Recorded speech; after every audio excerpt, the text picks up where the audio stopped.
Պատերազմի նոր վառվող օջախ է բացվել Պակիստան-Աֆղանստան սահմանին։ Գիշերը Պակիստանի զինված ուժերն ավիացիայի աջակցությամբ ինտենսիվ հարվածներ են հասցրել հարևան Աֆղանստանի խոշոր քաղաքներին, այդ թվում մայրաքաղաք Քաբուլին ու Ղանդահարին, թիրախավորելով Թալիբանի կառավարական օբյեկտները։ Կողմերի միջև ամիսներ շարունակվող լարվածության պատճառով Իսլամաբադի համբերության բաժակը լցվել է։ Թշնամուն հայտարարվել է բաց պատերազմ։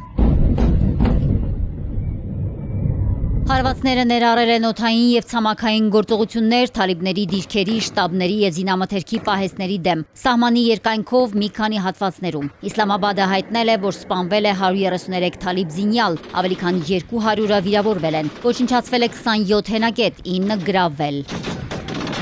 Ի պատասխան Աֆղանստանը վճռական հարվածներ է հասցրել թշնամու ռազմական հենակետերի ուղղությամբ։ Թալիբների խոսնակը հայտարարել է, որ սպանվել են 55, վիրավորվել ու գերի է վերցվել տասնյակ պակիստանցի զինվորներ։ Գրավվել է 19 հենակետ, առգրավել տասնյակ միավոր ծանր ու թեթև տեխնիկա, զենք ու զինամթերք։ Միաժամանակ Նանգարհար նահանգում հրթիռակոծության հետևանքով սպանվել է 8 թալիբ մարտիկ, 13-ը վիրավորվել են, իսկ 13 խաղաբնակիչ, այդ թվում կանայք և երեխաներ, ստացել են վնասվածքներ։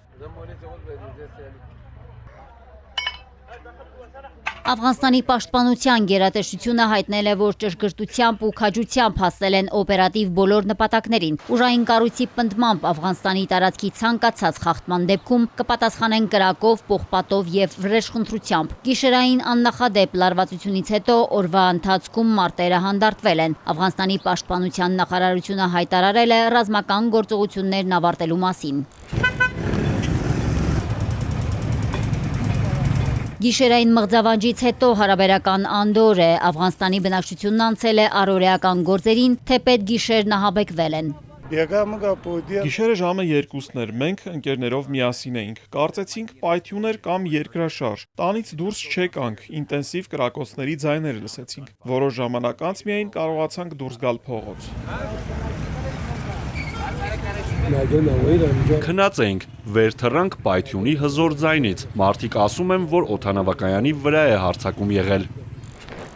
Միջազգային արձագանքը չի ուշացել, Ռուսաստանի արտգործնախարարությունը մտահոգություն է հայտնել լարվածության առնչությամբ, կողմերին կոչ է արել վեճը կարգավորել երկխոսությամբ, Մոսկվան առաջարկել է նաև իր միջնորդությունը, Թեհրանը նույնպես իր օգնությունն է առաջարկել, Իրանի արտգործնախարարը հայտարարել է, որ կողմերը պետք է տարաձայնությունները հաղթահարեն բարիդրացիության միջոցով։